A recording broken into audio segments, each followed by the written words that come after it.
రాష్ట్ర ఆర్థిక పరిస్థితి నాశనం, ఉద్యోగస్తుల ఆగం, రిటైర్డ్ ఉద్యోగస్తుల ఆగం, విద్యార్థుల జీవితాలు ఆగం, ఆటో కార్మికుల జీవితాలు ఆగం. ఎవరు చక్కగా ఉన్నాడు? సంతృప్తి ఎవరు ఉన్నారు? ఏం జరుగుతూ ఉంది? ఇది ఈ రాష్ట్రంలో ఉన్న పరిస్థితి. ఇక నేను చెప్పానంటే తెల్లారిదాకా చెప్పచ్చు. నేను ఒకటే మీద మనవి చేస్తూ ఉన్నా, ఖచ్చితంగా మళ్ళీ ఎట్టి పరిస్థితులలో ఎవరు ఏమన్నా సరే ఖచ్చితంగా రావాలి. ఇంకా ఈ అందానికి ఒకటి బోడముండ హైడ్రాని తెచ్చిపెట్టింది.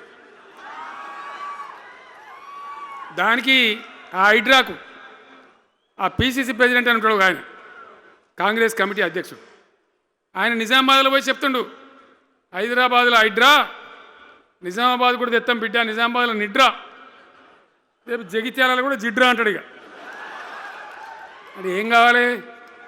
మొత్తం పేదల కొంపలన్నీ కూల్చుడేనా?